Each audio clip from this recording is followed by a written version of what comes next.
Thank you, Debbie. Hello and welcome to Tonight on Friday. Coming up, a nail-biting finish for Duncan Gray as he battles to stay racing champion. We have music and a chat with old favourite Hank Marvin, and Susan Brooks goes all Oriental with marmalade in the kitchen. That's tonight, coming up in the next half hour.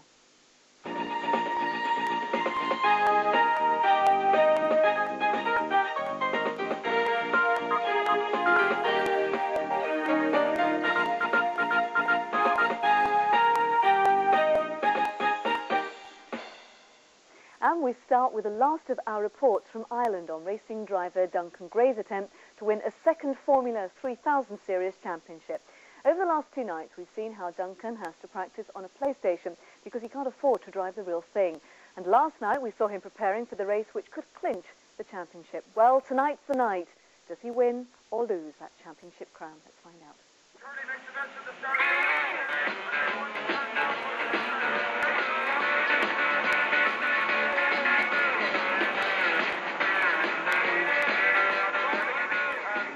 Early morning on race day, the sun's already shining, cars are already racing fast. The Turtle team are cooking breakfast and are about to chuck into fried chicken any minute now.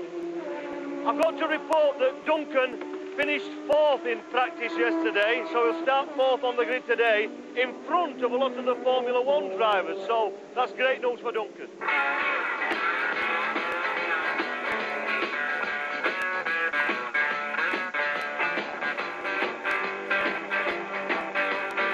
4 hours before the actual race, and the drivers have a final chance to warm up and check out their cars.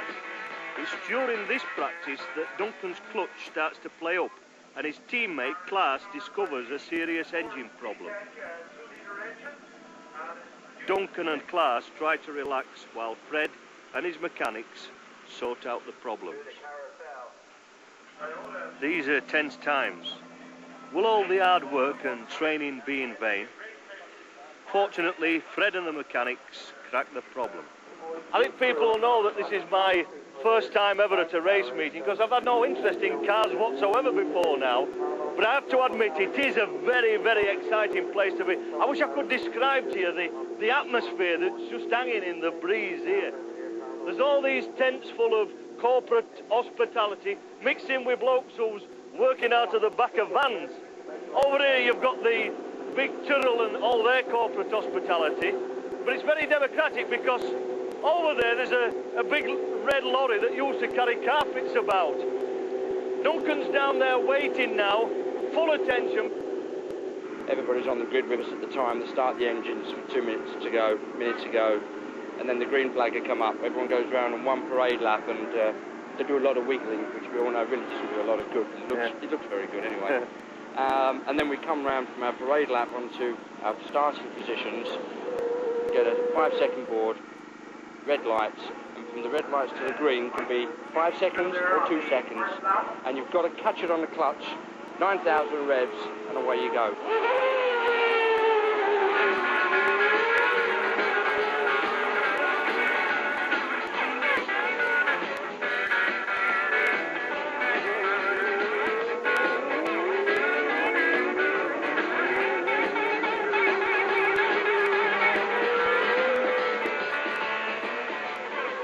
Not long into the race and Duncan is in trouble. He tells his mechanic by two-way radio. No problem! No problem! Try again. Go for tonight, come on! 108 red! Well, 108 is still okay, you just have to slightly cool it a bit. Don't want to blow this engine up! It's alright. 96 water! 97, 98! Just lovely. Someone else is having problems as well. Around the track, marshals are waving their flags. Safety car's gone out, Paul Stoddart's gone off, so you'll have to be running slow in a minute. That should do it. How's the pressure and temperature now? 96 water, 108 oil. Yeah, okay, that's all right. Why is he waving me through? Not waving! Someone needs to tell them that I'm not the leader. I'm not going to tell them because I'm a long way from them. Duncan finally gets going again. The top turtle Formula 1 car finishes first overall, but Duncan goes on to win the Formula 3000 race.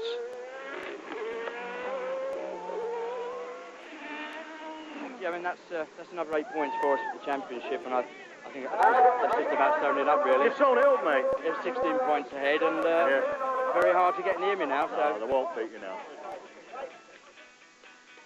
6 days later, Duncan is back on the track, this time at Oulton Park in Cheshire.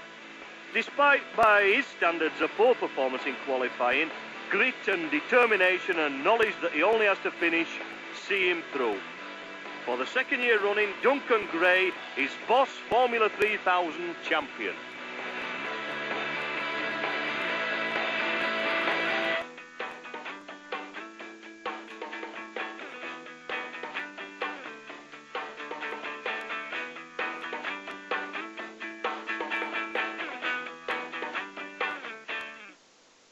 All we need now, boys, is champagne. Is that what they do at the racing and it all goes everywhere? Congratulations. Thank you very much. Has it sunk in? Not really, no, not for the second year. It's been great to see the footage on the TV. Because, I mean, it must be nice. It's sort of it's like having a holiday video, isn't it? You can relive it all again. Well, actually, yes, while you're driving the car and all the build-up to it. This is the first opportunity I've been able to sit and actually look and listen to how I sound and how I was driving. You sounded a bit worried there, didn't you, Ian? I thought he sounded... He did when he thought his car was going to blow up. He sounded a little bit worried there. Is that engine expensive then? Is that why you're worried? Yes, it's the price of an average house. Is it? Oh, well, I can understand why you would want it to blow up then. And I couldn't remember if I'd sworn or not, and I forgot that the radio was linked to the camera, so I had to be extremely careful. That was a bit of ingenuity, actually, by our sound recordist, who managed to get an insight into, get a listen into what they do between the coach and the driver, because he strapped a pair of headphones around a microphone and then put it through his machine and was able to mix it on his machine. Very clever technical stuff we've got here at Yorkshire. You've not got the bug then to start racing, becoming a racing driver or even a driver, Ian? Is it not tempting to put L plates on? No, I still manage to get about on my bicycle quite well. Keeps you very fit then, does it? It was a super occasion. I mean, are we going to see you moving from Formula 3 maybe to Formula 1 next year, or what are the plans? The plans at the moment, yeah, we are actually talking to several commercial companies, because obviously, because of the expense, and to step up to Formula 1, we need obviously more commercial support. But we do have a Formula 1 car made available to us at the moment. Right.